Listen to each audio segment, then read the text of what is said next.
It's a good morning to you. Welcome to Asake Online. My name is Zenzele Ndebele, and this is the Breakfast Club, a program where we talk about current affairs, issues that happen in our communities, and everything else that happens where we live. And we are on election mode, so most of our programs these days are about elections, who is contesting where, what is happening. And in Zimbabwe, elections are usually that time when there's a lot of excitement. Business comes to a still. Umuntu oresikwereje sakho uzamuzwe sithi ngiza kubona after elections, as if after elections bayanika abantu imali. So it is a business, and it is serious business, because a lot of things come to a standstill. A lot of people wait and see what happens after the elections. And well, I'm not a prophet, but I don't think anything much will change this election. I don't see us really, getting out of the crisis that we are in economically, unless a miracle happens. Like miracles always happen. So we as Zimbabweans are also hoping for a miracle this election. And today in the program, we are going to be discussing the aftermath of the nomination court. Yes, we went to the nomination court. Candidates filed their papers. Some failed to file their papers. We want to just reflect what happened and see where we are going from here, who is where, and also, looking at the elections and see what are the possible outcomes. But mainly with a bit of interest in terms of the women. How many women do we have? Are they properly represented? And also in our local authorities, who is there?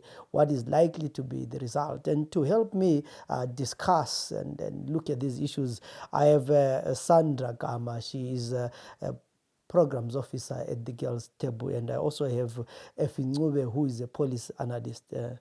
Ladies and gentlemen, welcome to the program. Thank you very much.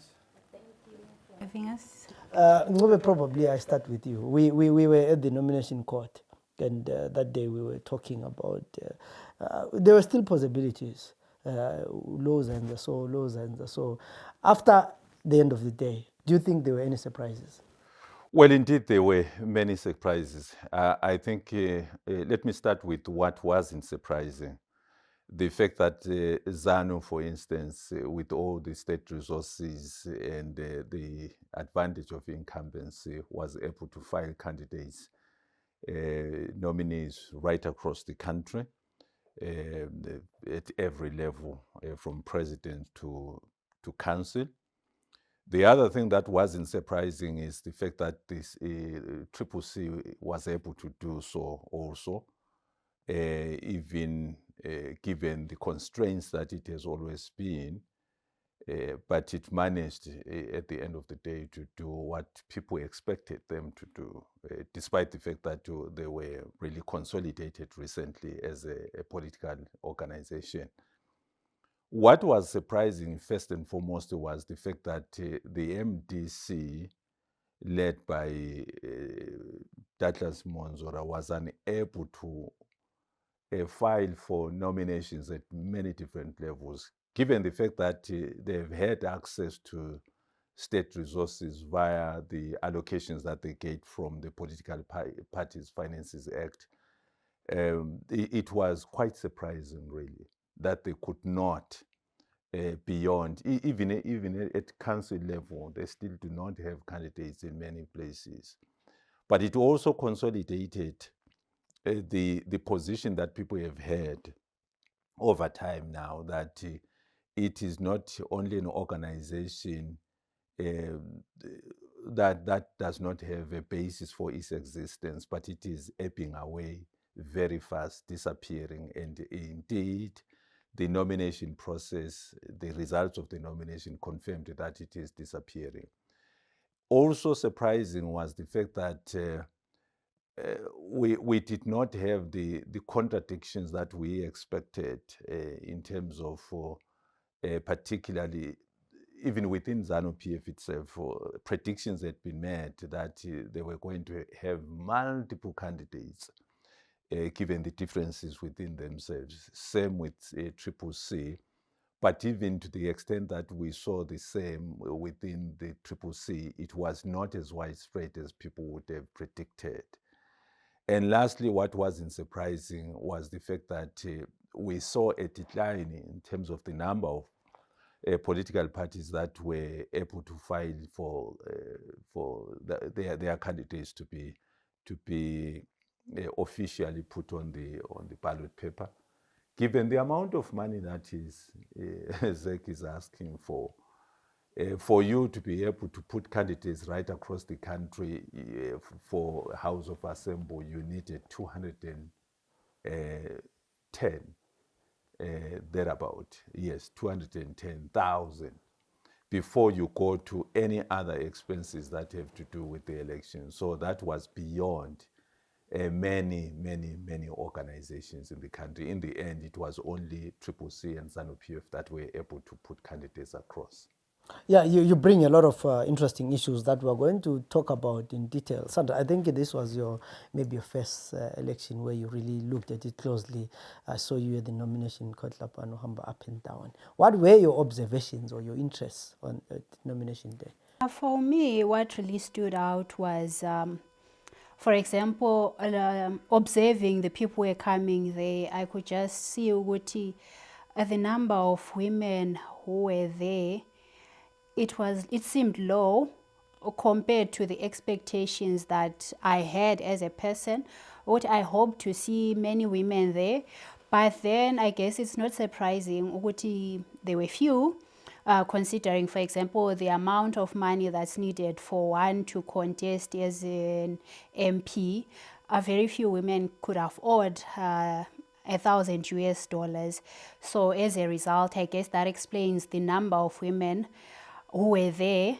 And then it was quite interesting, though, to see young women who were there as well coming to file their papers under the youth quota as well as the women's quota. So I believe those two maybe they are what will actually save the women, so that maybe the representation is a bit better, because I think without those two, the representation will be quite low. And then also, what really stood out as well for me was the fact that the courts opened at 10, right? But then by 12, there were some candidates who were saying they were still not sure whether they will be able to file.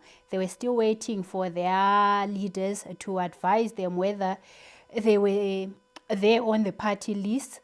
In as much as I understand that the environment that we are operating in is a bit volatile and how parties would want to secure themselves, I also thought it was distressing to those who wanted to file, to those who expected to contest, because they were there not sure what to do. They were worried. What are they going to be able to contest, or their names are not there on the list? Because if we notice, there were lists that were being shared on social media prior to the nomination day, and there will be statements from the party saying, no, these are fake lists. So imagine you are there on that list, then being told it's a fake list and it's the 21st of June. You are not sure, should I go to town, should I stay at home? Because I know a certain young woman that I talked to, she said she only got the phone call at 1 p.m. and she was at home. That's when she was told to prepare and get into town so that she could also contest. So all that, I believe, it affects someone emotionally when they want to when they want to also go and file their papers. Yeah, that's it for now. Yeah, I mean, we've talked a lot about, I mean, some comrades were not happy when we talked about the issues of whatever was called strategic ambiguity. Or, of course, for me, I think CCC, yes, they are a new party, but the people themselves who are involved in the party are not new to politics. Some of them have been in parliament before. Some of them are seasoned politicians. And for them to come to the nomination court at 5 minutes to rushing around, and I think it cost them a lot. This is the reason why up to now Bulawayo, I mean, failed to file the list for the provincial council, because it was not ready. And also there was a lot that happened. You mentioned the issue of women and that there's a lot, $1,000, but I still don't understand. I'm not sure with ZANU-PF, but with Triple C, I still don't understand why we had fewer women being councillors in the formal contesting positions, because council is free. I think I saw 2 or 3 who are going to go in council via proportional representation, but our council is still dominated a lot by men. And I don't see us having more than 10 women in this council. And these are some of the issues that we are going to be debating for a long time. Let's look at so far the list that is there. It's not final, because I think on the 30th, ZEC is going to release the final list. But look at the quality of councillors. Are you happy that we have people who can do better than the council that was? I've always not made it a secret that this council that is here probably was the worst since 1980. Do you think we're going to move from what we saw in this current council? Well, I think it's a mix. There are people that will be coming in that have quality on their side, in terms of having demonstrated a lot of knowledge when it comes to administration, to policy issues, understanding policies, implementing policy, operationalizing policy, and the like.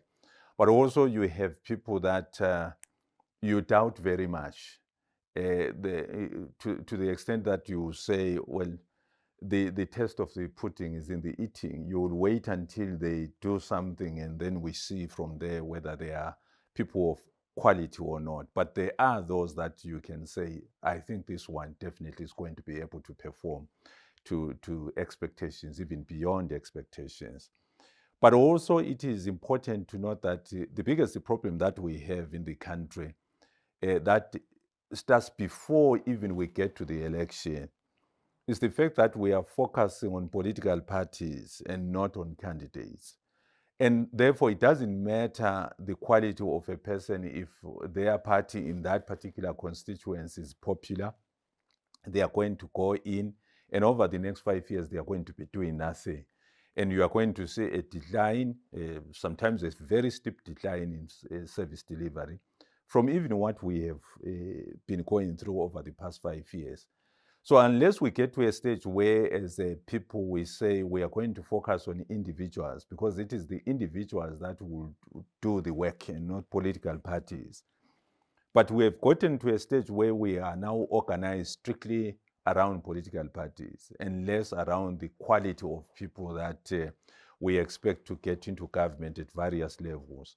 So there isn't anything that is going to radically change, in my view, in terms of service delivery, because there is not just the issues of local level that are affecting service delivery, but you also have the country as a whole. The government in Harare affects the service delivery in every part of the country. So even if you changed in Bulawayo, you changed in Mtare, changed in Magunje, changed in Plumtree, there is very little that is going to significantly change for the better for the rest of the people that are staying in those communities, unless you get to a stage where change is also engineered successfully so at national level. So we are going to be paralyzed for as long as there is that incapacity and dysfunctionality at national level. Nothing is going to change. Take, for example, the shortage of water. It is multiple things that are at play. The responsibility of bulk water supply is that of ZINWA, which is not a local authority. It is the organization that is responsible for water throughout the country. You look at the fact that sometimes water is not pumped into cities, into local areas because of shortage of electricity. Electricity is not the responsibility of local authorities. You look at the fact that sometimes water is not pumped into our houses because there is not clean water where it is supposed to be reticulated, because councils do not have the necessary foreign currency to go and purchase the chemicals that they need.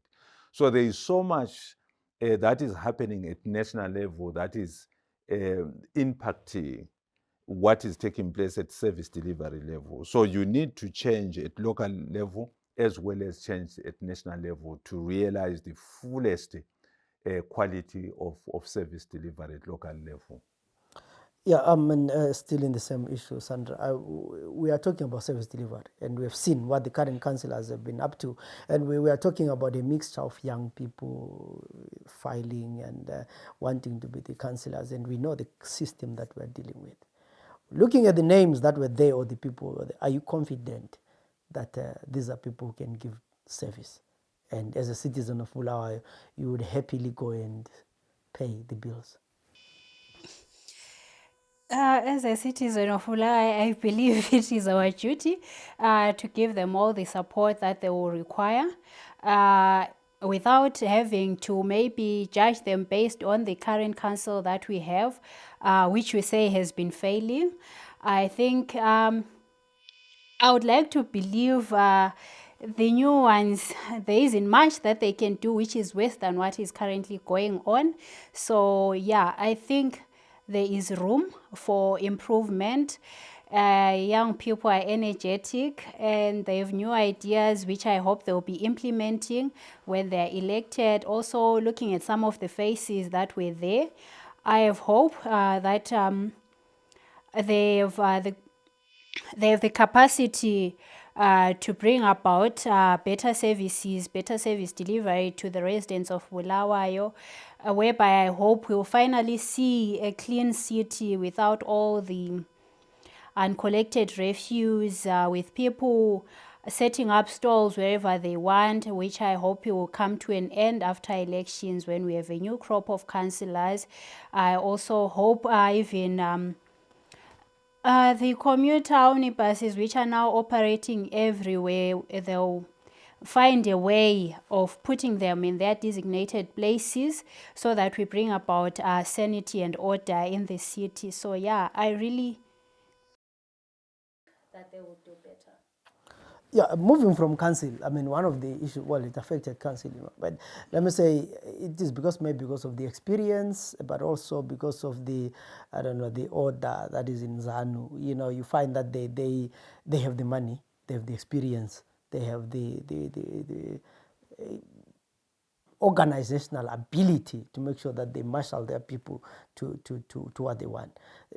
By the time we got to the nomination court, most of them they'd already filled in, they handed in. So we never saw most of them. They were done. And they had the control in terms of who fills as a candidate for ZANU-PF. Yet, when we talk about CCC, one of the issues why they were late in submitting was because they wanted to make sure that they are not double candidates. But they were delaying when those who wanted to be double candidates had already submitted their forms, because most of them, of the double candidates, actually submitted in advance. But do you think there is a way where these guys can find, a solution to talk to those who filed as double candidates and took them out from contesting? Because some of these councils are won by smaller margins, and Triple C cannot afford to have double candidates and think that they will win. Yes, certainly. That is Triple C need to find a way of bringing on board those that were nominated outside what they regard as the proper channels of the party. Because in my view, it speaks to the inability of the organization, at least, to handle the disputes that do arise with the contestations around the primary elections. Probably it was also over centralization. I think because they wanted to prevent what you are saying, double candidates, infiltration by ZANU, they wanted to assure the safety of candidates and so forth. I think they ended up over micromanaging everything from Harare. And that creates problems. And for purposes of dispute resolutions, they would need to decentralize so that the people that know the other candidates, the double candidate, are able to negotiate, get some deal with them, get them focused on the ultimate goal that the organization has. You talk of ZANU-PF. ZANU-PF has the advantage of the state machinery, not just the state resources, but also, as you rightly say, of many years of experience. It is by and large a military organization because it is still a liberation movement formed for purposes of organized violence against the state. So the fact that we have not been able to demobilize the kind of violent predispositions that are within the party is going to be seen even in the elections. But also the fact that it is organized almost like a military with that discipline because of his history is also visible. But that was not going to be the case if they didn't have the state machinery that they are abusing. You find that even state agencies are involved very much in the internal contestations within ZANU-PF, to an extent that ZANU has become the state has become ZANU.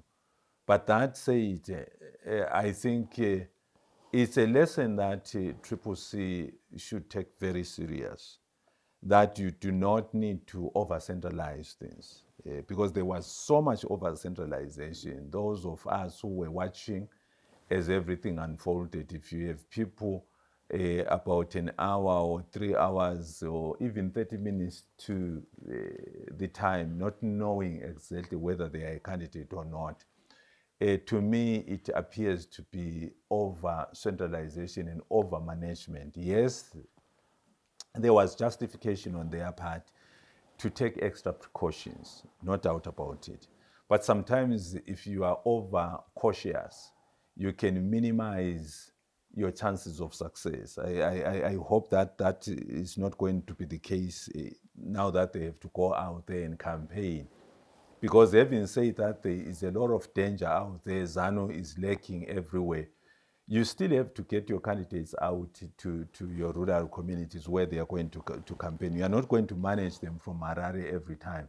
They need to take those risks, go out there and campaign. Otherwise, they are not going to be visible from even a manifesto standpoint of view, even given the fact that most of them are they are new, as they like to put it, new faces. You need them to go out there and campaign, particularly in rural areas with its many hazards. You deal with women, work for a women's organization. And we have mentioned it several times that there are very few number of candidates who were women, except who were coming in quota this, quota that. What do you think are the barriers for women to actively participate in the mainstream politics? Because in the last 5 years, one of the things that we've been discussing is the issue of the quota system. Is it really beneficial to women? And women who are in the quota system in parliament were saying they are more like bank pages. You are just there in parliament, but you are not respected. You don't have a constituency. You don't get the constituency development fund. You don't know, you're an MP for Bulawayo. So who do you work with? So you become like you're just there to get a car and appease you, and that's it. So what are the barriers that make women not want to participate and contest in mainstream politics? There are quite a number of challenges that women face when they want to take an active part in politics. For example, the first one will be the issue of finances, which I had highlighted earlier, which is why you see that in this year's election, if things proceed the way they are, we'll be having only men on the ballot paper contesting for the presidential seat. Why? Because women failed to raise the amount of money that was needed by ZEC for them to file their papers. We had Elizabeth Valerio and Linda Masaira attempting, but we are yet to know of their fate after the appeal that was lodged, if they'll be able to contest. If they are not, then it means there are no women. And when we look at the issues that they were raising, they were talking as well about the issue of money, that it's now limiting women from participating. They are no longer able to enjoy their political rights. Politics is now a preserve of the rich and elite. Because an ordinary woman out there, it's not easy for them to raise 20,000 US dollars unless they have backing of a political party. And the parties which we saw, which could afford, they went with the men.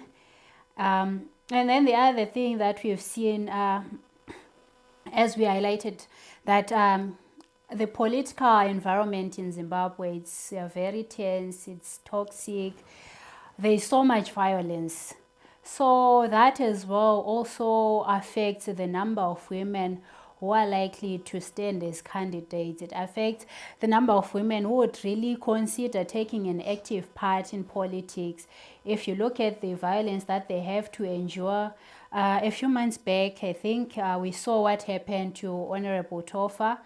So such things, they really make it hard for aspiring women to also consider playing an active part in politics.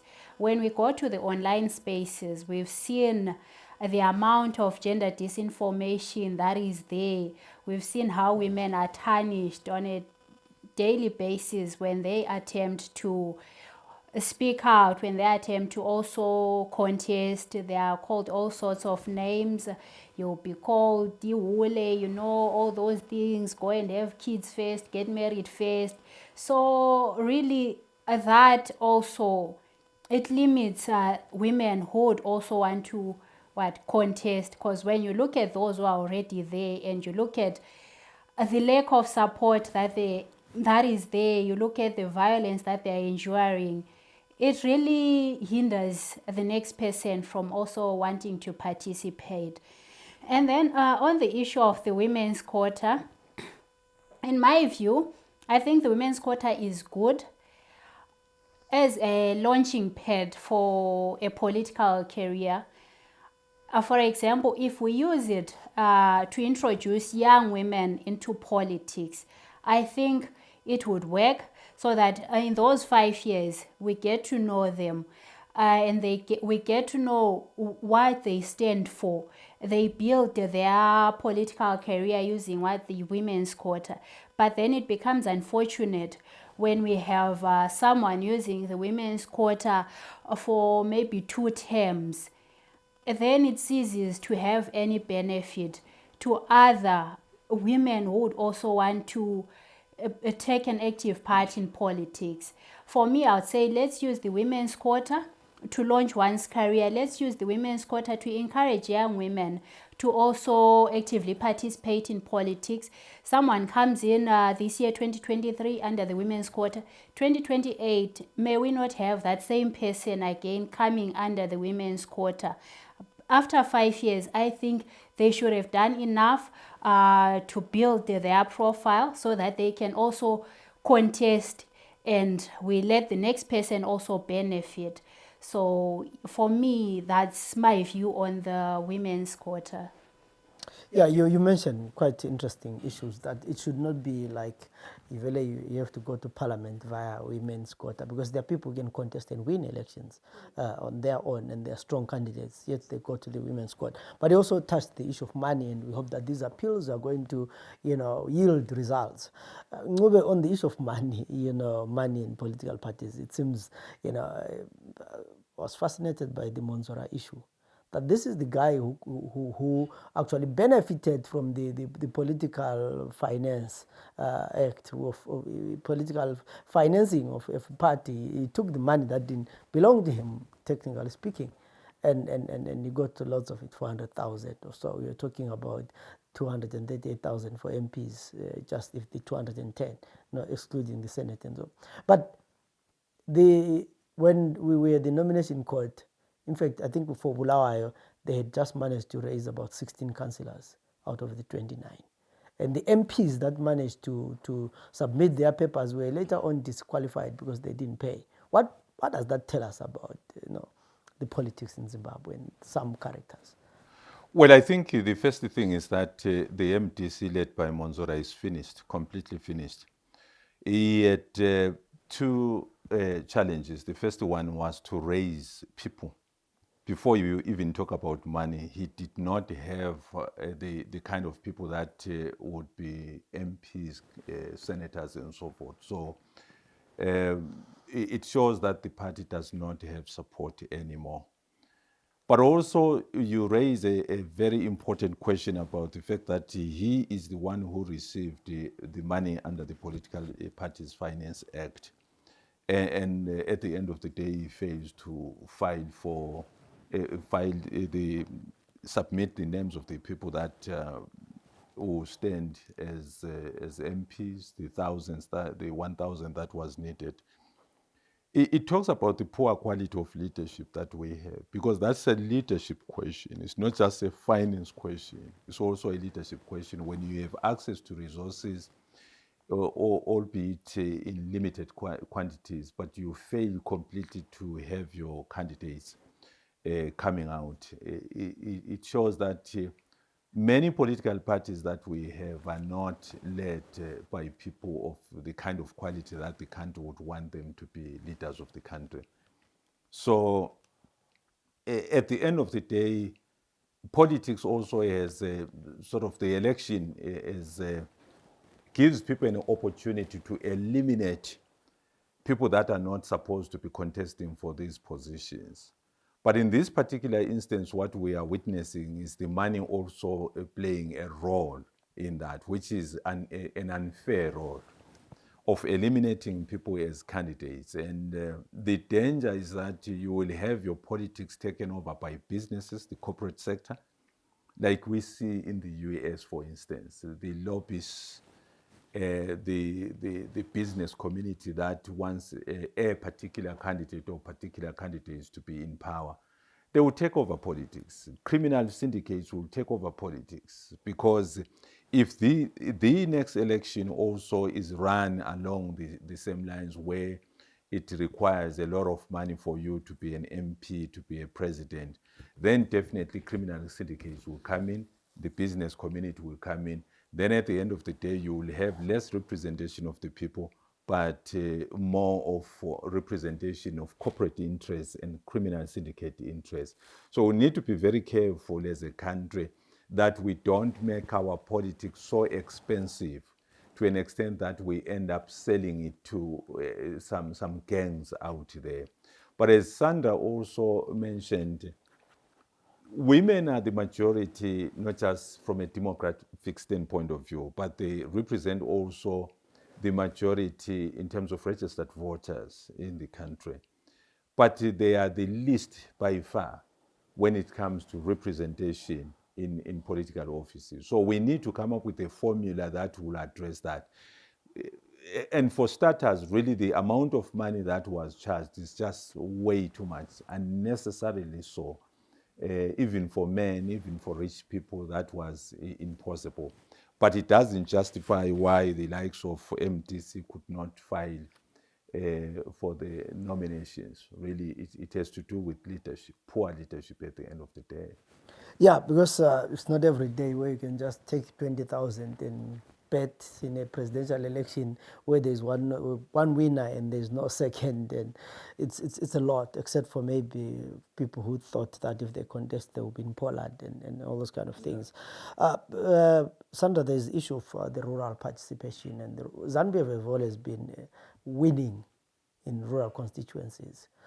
Looking at this election generally, do you think that trend will change?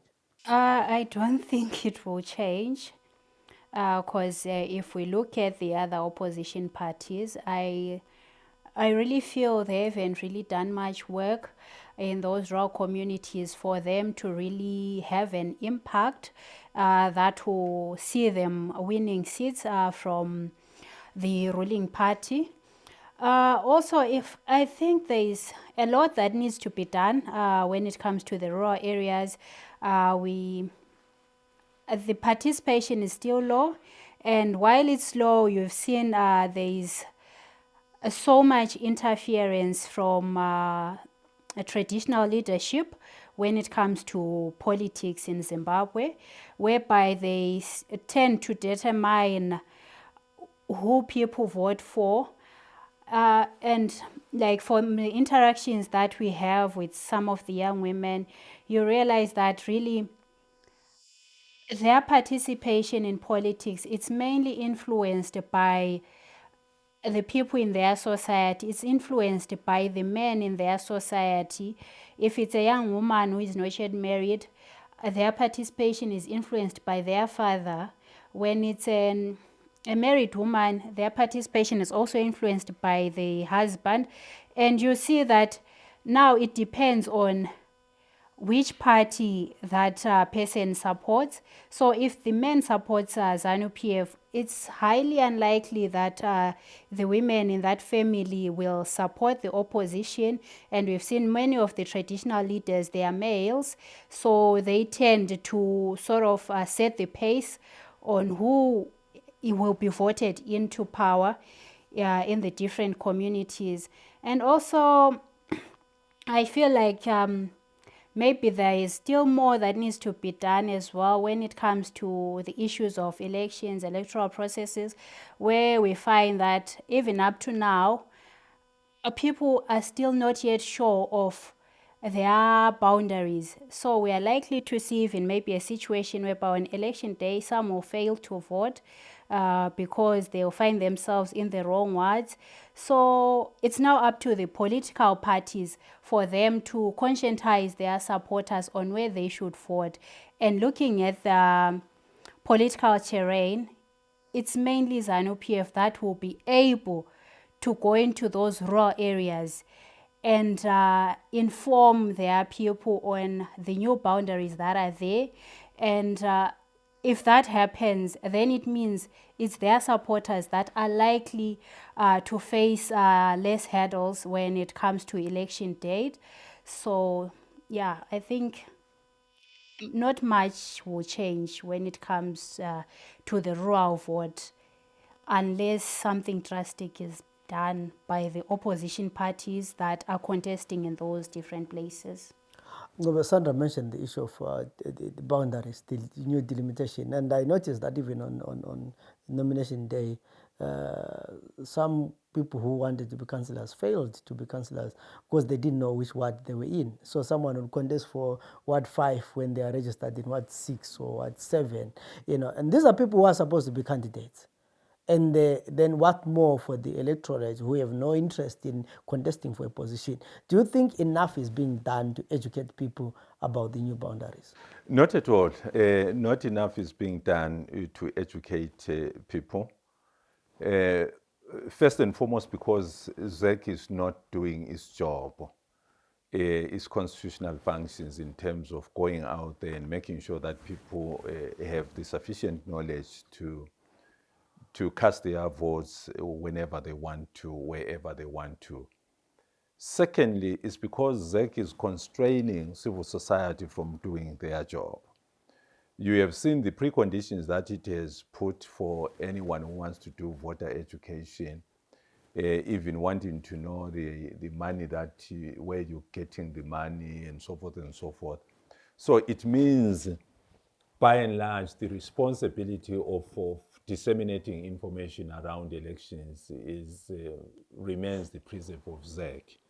And because it is constrained administratively as well as from a financial standpoint of view, and also from a leadership standpoint of view, there is no motivation at all when you look at ZEC to do extensive voter education that is needed for people to vote from an informed standpoint of view.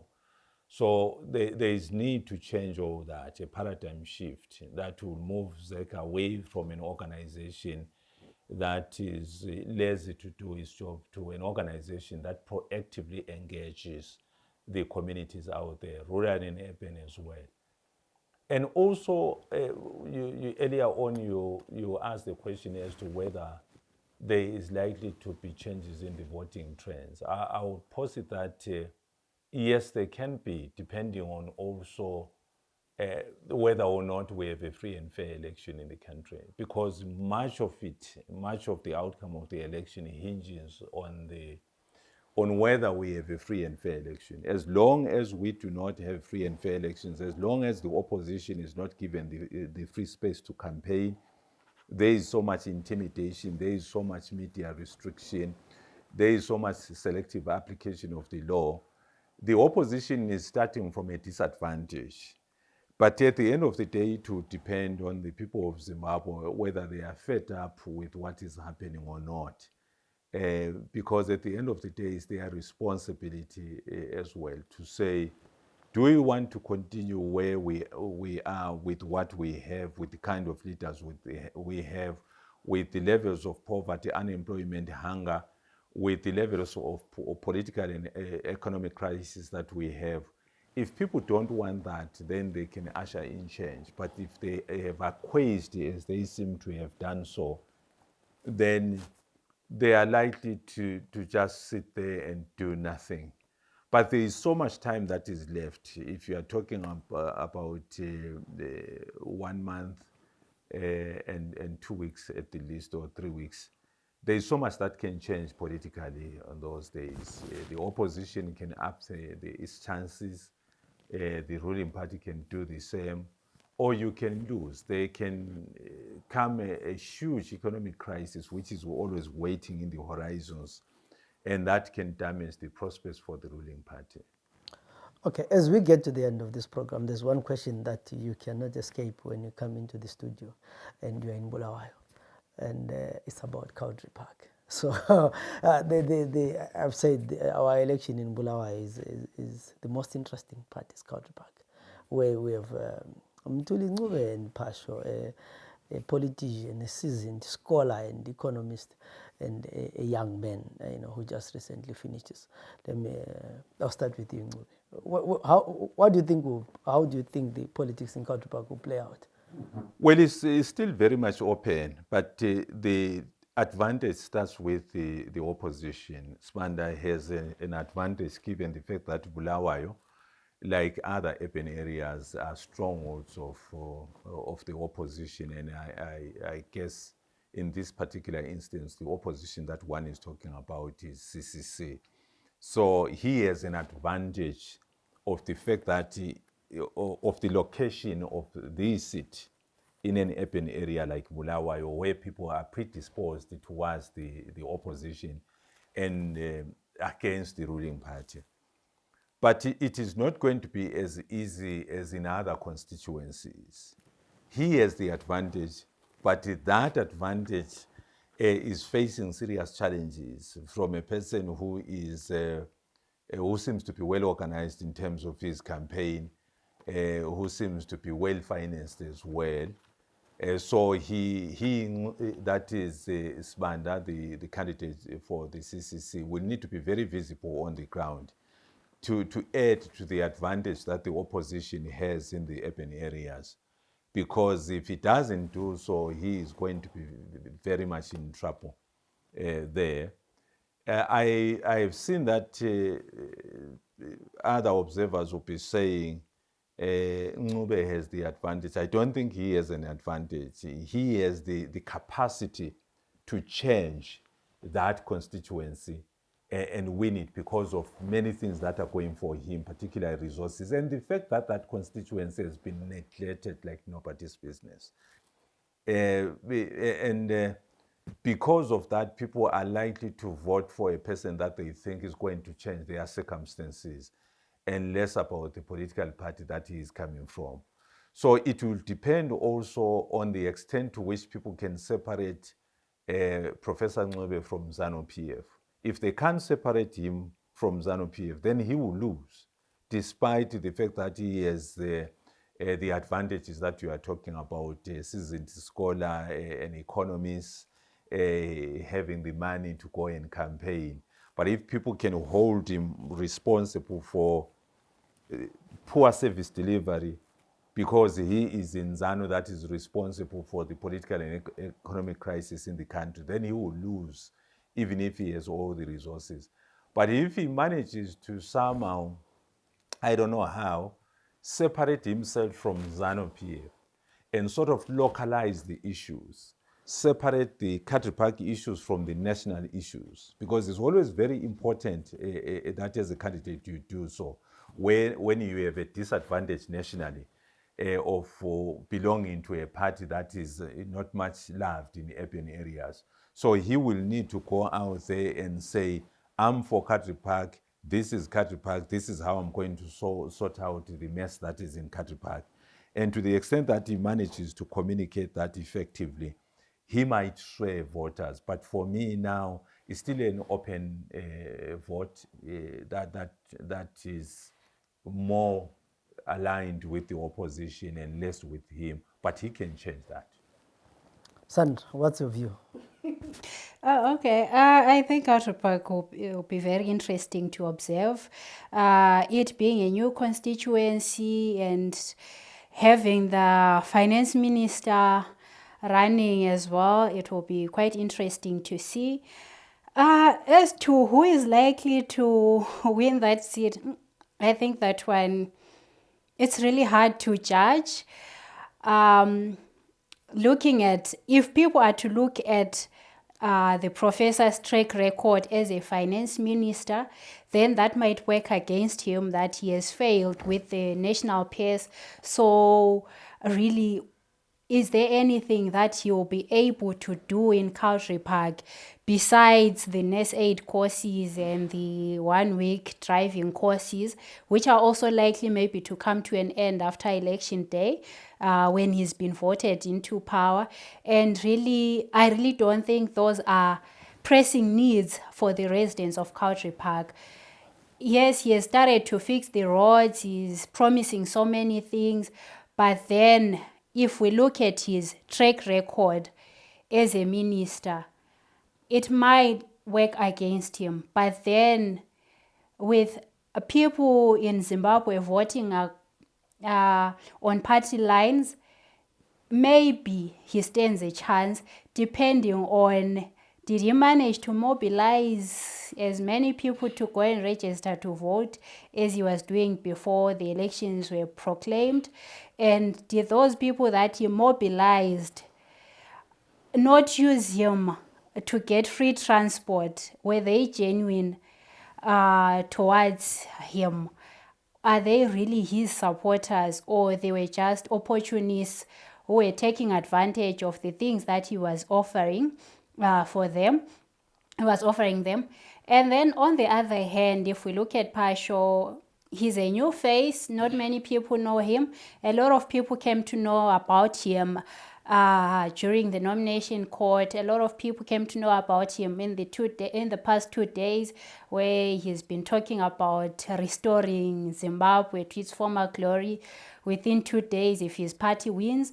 But then looking at his track record, I don't really think there is much that he has done. I was listening to his interview yesterday. I really didn't pick anything which was tangible besides him highlighting that he has worked with a number of CSOs in Bulawayo to do some activities. So now it would depend on whether those people that he want ama votes abo, do they really know about his track record? Did they experience all those things that he says he did in the past? When he has been working with the CSOs that he mentioned, and then for me, I think for him to win, he would have to lean more on his party than on his track record. So it's more of him leveraging on Triple C than on him as an individual. As an individual, I don't really think he's a strong candidate to go against him truly. But then I guess anything might happen, and I look forward to that election. I wish I was a resident of Country Park so I could also take part in that election. And I think if I could add a point there, one of the candidates will have to run away from his party while the other runs to his party. Truly, for him to win, he will need to, as much as possible, run away from ZANU, while this Banda Pasho will need to embrace CCC so that he gets to the to be an MP. Yeah, it is quite an interesting contest, and having listened to the two of you, I personally think that the person who's going to win Country Park is tune in next week as we give you the results of Country Park. So this has been an interesting discussion where we were looking at the post the nomination court and also the issues that are coming up, and we have quite a lot of interesting things. We've quite a lot of interesting weeks ahead. As ZANU-PF launched their campaign in Chipinge, they're going to be doing rallies across, and let's see where Triple C are going to launch their rally. If I was an advisor in Triple C, I was going to launch the rally in Country Park and make it the point, because at this point, I mean, anyone who is in the opposition, you want to lose everything and win Country Park. For them, they can, if ZANU wins Country Park, that would be a huge achievement. They don't mind losing everything else, but just having the Minister of Finance winning Country Park. But for the Finance Minister to lose Country Park and for Pasho to win Country Park, it would mean a lot. So it's quite an interesting constituency. Of course, we have other. We're not saying other constituencies are not interesting, but we think other constituencies are obvious. What is going to happen, and of course the Triple C also has a danger of double candidates. If they don't solve their double candidates issues in anyway, I will not mention him. He failed to win a by-election. I don't see him winning now. By-elections are always easier to win than the general election. But if Triple C doesn't solve their double candidates issue, they might lose a few constituencies. They might lose a few council seats. So we always talk a lot about Bulawayo and Matebelen because that's where we have specialities, but we also want to hear what's going on in Wedza and in Mutare and in Urungwe and all those kind of things. So you can get in touch with us if you're a candidate there, and we connect via Zoom and you tell us what is going on. And you can follow us on our social media platforms on Facebook or on Twitter, on YouTube, on TikTok. We are site ZW, and we'll be bringing you the election news every hour, every minute until election day. My name is Zenzele Ndebele. Till we meet again tomorrow in other programs. Have a good day.